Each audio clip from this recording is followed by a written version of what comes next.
নাজিব মাহমুদ ভারতের কেরালা রাজ্যের এক পরিযায়ী শ্রমিক। নাজিব 1990 সালে সৌদি আরবের মরু এলাকায় নতুন জীবন শুরু করার জন্য পাড়ি জমায়। তার স্বপ্ন ছিল পারস্য উপসাগরের দেশগুলোতে কাজ করে পরিবারের জন্য অর্থ উপার্জন করা, কিন্তু ভাগ্যের নির্মম পরিহাসে সে নিজেকে সৌদি মরুভূমির মাঝখানে কৃতদাসের মতো দুঃখজনক অবস্থায় অবনীত করলে নাজিবের জীবন হয়ে ওঠে এক নির্মম সংগ্রামের গল্প। তার স্বপ্ন পূরণের পথে নানান বাধার সম্মুখীন হলে সে ভয়ঙ্কর পরিকল্পনা করে মরুভূমির এই বন্দি দশা থেকে পালানোর।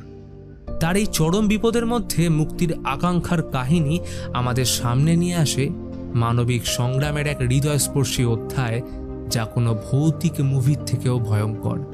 তো বলছিলাম আজকে সত্য ঘটনা অবলম্বনে মুভি আদুজিবিথাম দ্য গোট লাইফ। গল্পের শুরুতে আমরা সৌদি আরবের এয়ারপোর্টে নাজিব আর হাকিমকে দেখি।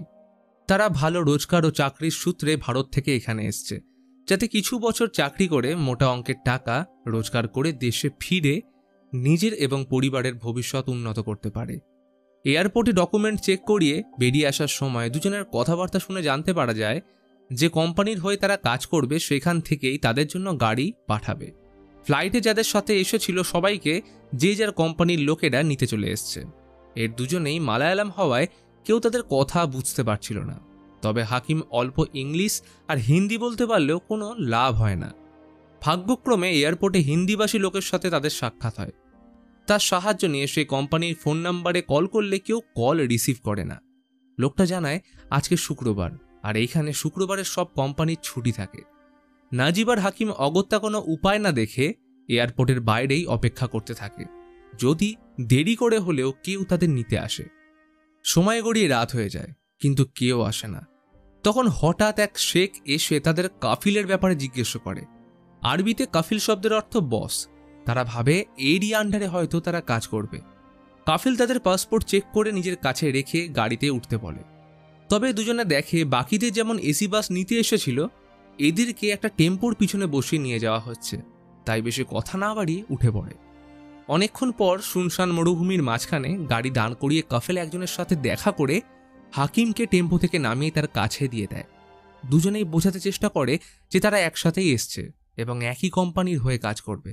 তবে কাফিল তাদের কথা বুঝতেও পারছিল না এবং শুনতেও চায় না, তাই হাকিমকে সেখানে রেখে নাজিবকে টেম্পোতে বসিয়ে নিয়ে চলে যায়। অনেকটা পথ চলার পর গাড়িটা থামলে এইখানে আরেকজন লোকের কাছে নাজিবকে দিয়ে দেওয়া হয়। যতদূর চোখ যায় চারিদিকে শুধু বালি আর বালি এবং মাঝে শুধু একটা টেন্ট। সে ভীষণ চিন্তায় পড়ে যায়, কারণ সেখানে না ছিল কোনো কোম্পানি, না ছিল রুম। কেউ তার কথা বুঝতেও পারছে না এবং নিজের দেশের একমাত্র চেনা মানুষের থেকেও সে আলাদা হয়ে গেছিল। তবে সারাদিনের ক্লান্তির পর একটু জল খেয়ে একধারে চুপ করে শুয়ে পড়ে, কিন্তু বাইরের ভীষণ ঠান্ডায় এবং বালুঝড়ের মধ্যে সে অসুবিধায় পড়লে কাফিলের টেন্টে গিয়ে শুয়ে পড়ে। এরপরে ঘটনা ফ্ল্যাশব্যাকে গেলে আমরা নাজিবের ব্যাপারে জানতে পারি। সে নদী থেকে বালি তোলার কাজ করত। একদিন এমনই কাজের সময় তার এক বন্ধু তাকে বিদেশি সিগারেট অফার করে বলে এটা তার জামাইবাবু সৌদি আরব থেকে নিয়ে এসছে, সঙ্গে 2টো ভিসা। বন্ধু তাকে বিদেশে গিয়ে কাজ করার পরামর্শ দিলে নাজিব জানায় এত টাকা সে কোথায় পাবে। সে আশ্বাস দিয়ে বলে ঘর বন্ধক রেখে 30,000 মতো জোগাড় করতে পারলেই কাজ হয়ে যাবে, আর ওখানে গিয়ে মাত্র 2 মাস কাজ করলেই বন্ধকের টাকা তুলে ফেলবে। ঘরের অবস্থা, পরিবার এবং নিজের আগত সন্তানের ভবিষ্যতের কথা ভেবে সে ঘর এবং গয়না বন্ধক রেখে টাকা জোগাড় করে বন্ধুর জামাইবাবুকে সেই টাকা দিলে জানায় যে পাসপোর্ট আর ভিসার সমস্ত ব্যবস্থা সে করে দেবে। হঠাৎ ঘোর কাটল কাফিলের লাথিতে। মালিকের সাথে চাকর কিভাবে এক টেন্টে থাকা দুঃসাহস দেখালো। রেগে সে তৎক্ষণাৎ তাকে তাড়িয়ে দেয়। অগত্যা নাজিব বাইরে এসে একটা পরিত্যক্ত গাড়িতে শুয়ে পড়ে। তার স্ত্রীর বানানো আচারের শিশিটা খুলে একবার গন্ধ শুকে নেয়। এই মরুভূমির মাঝে এটাতেই সে নিজের পরিবার ও গ্রামকে খুঁজে নিচ্ছিল। পরের দিন সকালে ঘুম থেকে উঠে নাজিব একজন বয়স্ক লোককে দেখতে পায়। সে অল্প হিন্দিও বলতে পারে। লোকটা সেখানকার ভেড়া দেখাশোনা ও দুধ দেওয়ার কাজ করত, অর্থাৎ সে কাফিলের চাকর। লোকটা ভেড়ার দুধ দিয়ে কাফিলকে দিয়ে আসতে বলে। তবে নাজিব তার কথা বুঝতে না পেরে ভাবে যে তাকেই দুধ খেতে দিয়েছে এবং সে কিছুটা দুধ খেয়েও ফেলে। লোকটা তখন তাকে বুঝিয়ে বলে এটা কাফিলের, তার জন্য নয়। কাফিলের কাছে নিয়ে গেলে সে পুরো দুধ এক নিঃশ্বাসে খেয়ে নেয়। নাজিব তাকে বোঝানোর চেষ্টা করে সে কোম্পানির কাজের জন্য এই দেশে এসছে, তাকে বলা হয়েছিল ভালো ঘর ও খাবার দেওয়া হবে। তবে কাফিল তো কোনো কথাই বুঝতে পারছে না।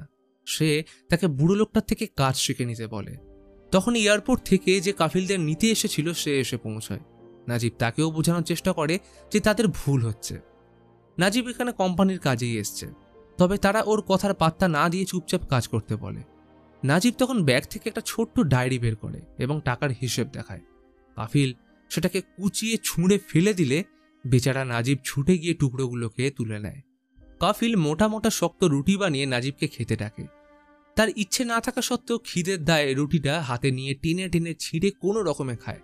তবে এত শক্ত রুটি গলা দিয়ে নামা ভীষণ কঠিন। কাফিল জল এগিয়ে দিলে সেটা রুটি ডুবিয়ে খেতে থাকে। নিজের অবস্থার কথা ভেবে নাজিবের শুকনো রুটি খেতে খেতে চোখ দিয়ে জল বেরিয়ে আসে।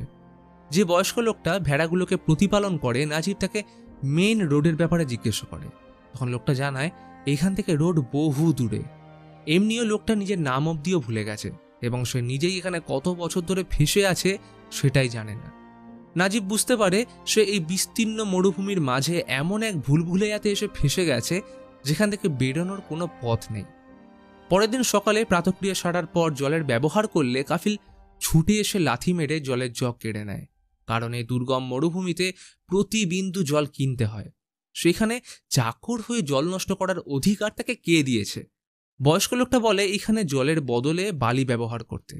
নাজিব তো এটা শুনে হতভম্ব। সত্যি সময় কতটা নিষ্ঠুর।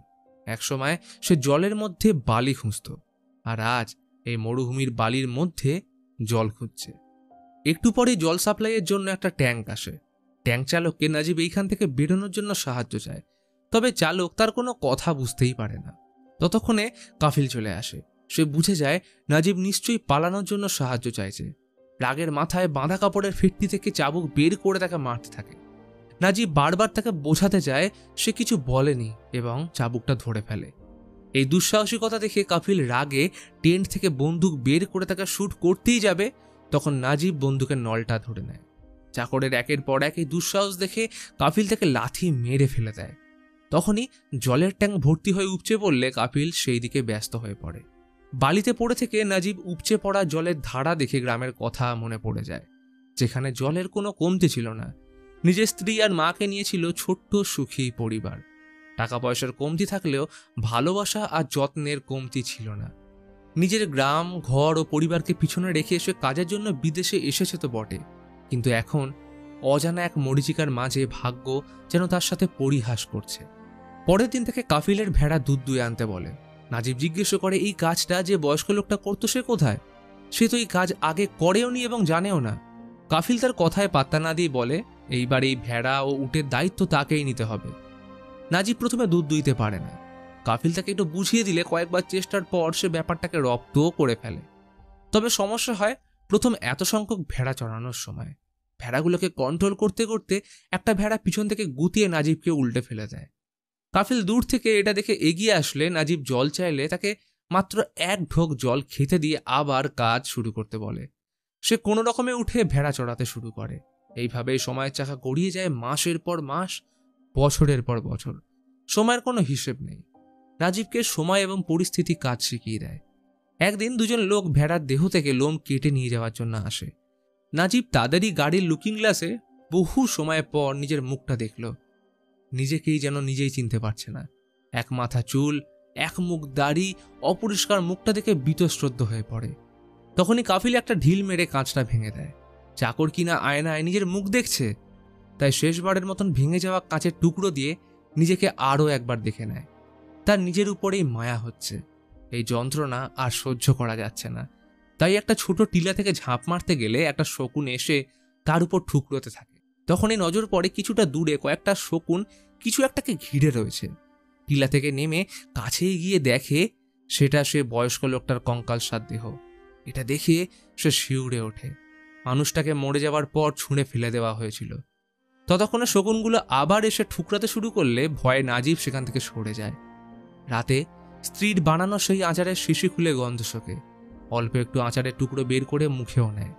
এই স্মৃতিগুলোই এখন বেঁচে থাকার রসদ। কিন্তু এইভাবে আর কতদিন? ঠিক করে যে এই নরক থেকে সে কোনো না কোনো একদিন বেরোবেই। তাই পরের দিন ভেড়াগুলোকে নিয়ে একটু দূর অবধি চড়তে আসে। আশেপাশে একটু চোখ ঘুরিয়ে যেই দেখে কেউ নেই, অমনি পালাতে শুরু করে। যত জোরে ছোটা সম্ভব ছুটছে, কিন্তু না, এবারেও পারল না। কাফিল দূর থেকে ঠিকই নজর রাখছিল। উঠে চেপে এগিয়ে এসে এলোপাথারি গুলি চালালে নাজিব পড়ে যায়। কাফিল থেকে বন্দুকের হাতল দিয়ে পায়ে ভীষণ জোরে মারতে থাকে, যাতে ছুটে পালানোর চিন্তা তার মাথা থেকে বেরিয়ে যায়। রাতে তাকে শাস্তিস্বরূপ ভেড়াদের আস্তানাতেই বেঁধে রাখা হয়, কিন্তু হাতের বাঁধন কোনো রকমে ছাড়িয়ে নিলেও হাঁটার শক্তি নেই। খুঁজতে খুঁজতে এগিয়ে এসে ভেড়াগুলোর জন্য যে পাত্রে জল রাখা হতো, সেইখান থেকে একটা ভেড়ার মতোই চুমুক দিয়ে জল পান করে। আজ ওর আর ভেড়াগুলোর মধ্যে কোনো পার্থক্য নেই। সময়ের অন্তরালে প্রায় ভুলেই গেছে সে একজন মানুষ। এরপর কিছুদিন পর আবার সেই একই রকম চলতে থাকে। নাজিব এখান থেকে পালানোর চেষ্টা প্রায় ছেড়েই দিয়েছে। নিজের ভাগ্যকে মেনে নেওয়া ছাড়া আর কোনো উপায় নেই। প্রতিদিনের মতো সেদিনও আজ ভেড়া চড়াতে যায়। হঠাৎ আকাশ ঢেকে যায় ঘন কালো মেঘে। শিলাবৃষ্টি শুরু হলে পাশের একটা পাহাড়ের গুহার মধ্যে ভেড়াগুলোকে নিয়ে ঢুকে যায়।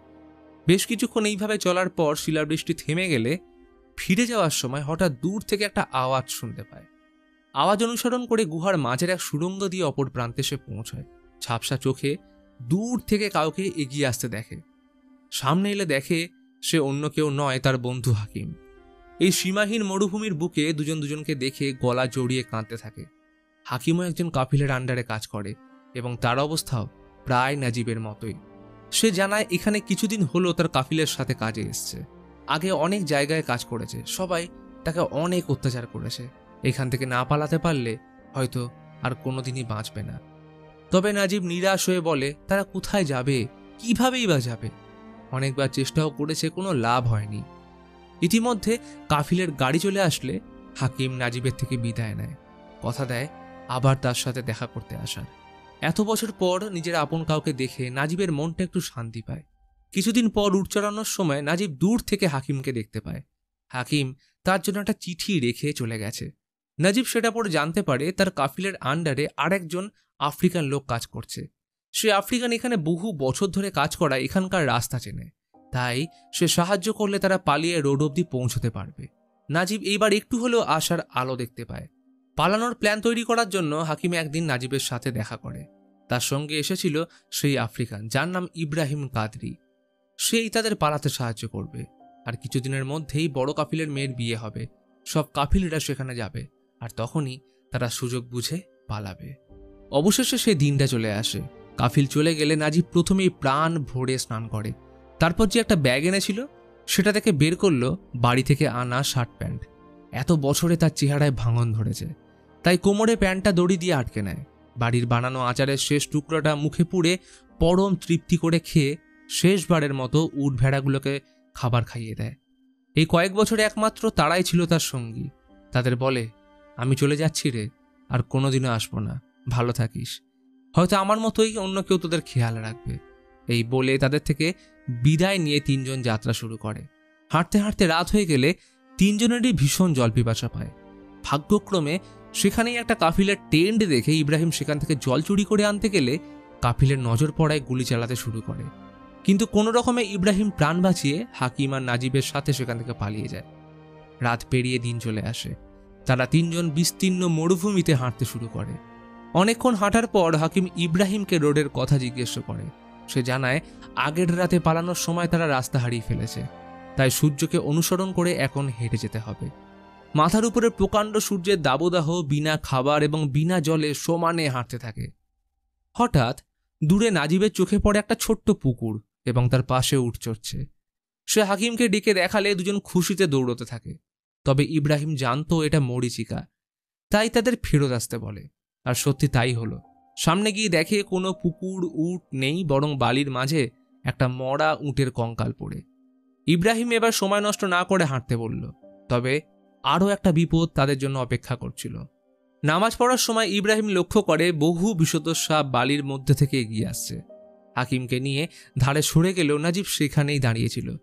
ইব্রাহিম তাকে বিনা নড়ে স্থির হয়ে এক জায়গায় দাঁড়িয়ে থাকতে বলে। ফলে ভাগ্যক্রমে কারোর কোনো ক্ষতি হয় না। কিছুক্ষণ রেস্ট নেওয়ার পর আবার তাদেরকে এগোতে হবে। তবে ফাঁকা পায়ে তপ্ত মরুভূমির বুকে হাঁটতে হাঁটতে নাজিবের পায়ে ফোসকা পড়ে ছাল উঠে যাচ্ছিল। তার হাঁটার ক্ষমতাও ছিল না।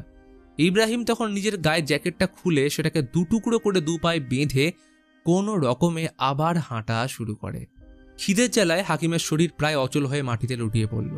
নাজিব এগিয়ে এসে তাকে তুললে হাকিম প্রায় পাগলের মতো বলতে থাকে, কেন ওরা পালাতে গেল? ওখানে থাকলে অন্তত জলটা তো পেত। অর্থাৎ তার মধ্যে মুক্তির ইচ্ছেটাও চলে গেছে। ইব্রাহিম তার মনে সাহস জুগিয়ে আবার এগোতে বলল, কিন্তু শরীর ডিহাইড্রেশনের কারণে নাজিব আর হাকিম দুজনেরই অবস্থা প্রায় খারাপ। কিছু দূর হাঁটার পরেই দুজন মাটিতে লুটিয়ে পড়ছে। ইব্রাহিম দুজনকে সামলে সাহস জুগিয়ে এগিয়ে নিয়ে যায়, আবার মাঝে মাঝে হাকিমকে কাঁধে তুলে নিয়ে এগোতে থাকে। এমনকি দুজনের বিশ্রামের সময় নিজের গায়ে জামাটুকু খুলে মেলে তাদের ছায়া দেয়। পিপাসার চোটে নিজের কপালের কয়েক ফোঁটা ঘাম দিয়ে হাকিমের ঠোঁট ভেজায়। এক পর্যায়ে হাকিম আবারও মরিচিকার দিকে পাগলের মতো ছুটে যায় এবং জল ভেবে মুঠো মুঠো বালি ঢুকিয়ে নেয়। ইব্রাহিম নাজিবরা মিলে ওকে থামাতে গেলে পাগলের মতো ছুটতে থাকে, কিন্তু তখনই পড়ে গিয়ে রক্তবমি করে সে মারা যায়। নাজিব কান্নায় ভেঙে পড়ল। ইতিমধ্যে তখনই বালুঝড় শুরু হলে হাকিমের মৃতদেহ সেই বালিতেই চাপা পড়ে যায়। ইব্রাহিম আর নাজিব বেশি দূর পালিয়ে যেতে পারল না, তবে দুজন দুজনকে চেপে ধরে কোনো রকমে এই যাত্রায় বেঁচে যায়। চলতে চলতে ইব্রাহিমও এবার ক্লান্ত হয়ে পড়েছিল এবং নাজিবের অবস্থা ভীষণ খারাপ। সে আবারও পড়ে গেলে ইব্রাহিম দেখে নাজিবের পায়ের চামড়া খুলে বেরিয়ে এসছে। তাই সে নিজের পায়ের জুতোটা তাকে পরিয়ে দেয়। তখনই সামনে দিয়ে একটা গিরগিটি যেতে দেখে বুঝে যায় যে আশেপাশে কোথাও জল বা গাছপালা আছে, তাই জীবন্ত প্রাণী ঘুরছে। ইব্রাহিম একটু এগিয়েই দেখে একটা ছোট্ট পুকুর ও চারপাশে গাছপালা।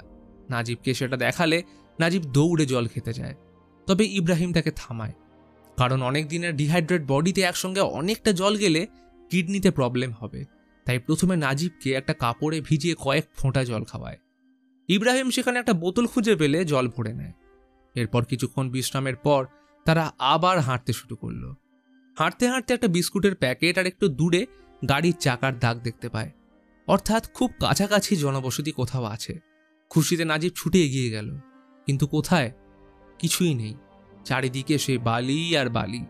দুজনে আবার হতাশ হয়ে এগোতে থাকে, আর একটা রাত গড়িয়ে দিন চলে আসে। তবে নাজিব ঘুম থেকে উঠে আশেপাশে কোথাও সেদিনে ইব্রাহিমকে দেখতে পায় না, কিন্তু তার জন্য সেই বোতলে জল এবং একটা খেজুর সে রেখে গেছিল। নাজিব সেটা নিয়ে আবারও হাঁটতে থাকলে ক্লান্ত হয়ে বসে পড়ে। জল ভর্তি বোতলটা শেষ করে খেজুরটা খেয়ে নেয়। উঠে চলার আর শক্তি নেই, তাও মনের জোরে আবারও চলতে শুরু করলো। চলতে চলতে একসময় গড়িয়ে পড়লে বোতলটার গড়িয়ে পড়ার আওয়াজে চমকে উঠে দেখে নাজিব রোডের পাশে শুয়ে। সঙ্গে সঙ্গে উঠে পড়ে লিফট চাইলে কোনো গাড়ি তাকে লিফট দেয় না। আবারও এক রাত কেটে গেলে পরের দিন সকালে অবশেষে একজন শেখ তাকে লিফট দিয়ে তাকে জল খেতে দেয়। তার এমন অবস্থা দেখে শেখের মায়া লাগলে সে নাজিবকে শহর অবধি পৌঁছে দেয়। তারপর সৌভাগ্যবশত এক ইন্ডিয়ান কমিউনিটি তাকে খুঁজে পেলে স্নান করিয়ে চুল কাটিয়ে তার চিকিৎসা করালে নাজিব কয়েকদিন পর সুস্থ হয়ে ওঠে। তারা ততদিনে নাজিবের স্ত্রীর ফোন নাম্বার জোগাড় করেও ফেলে।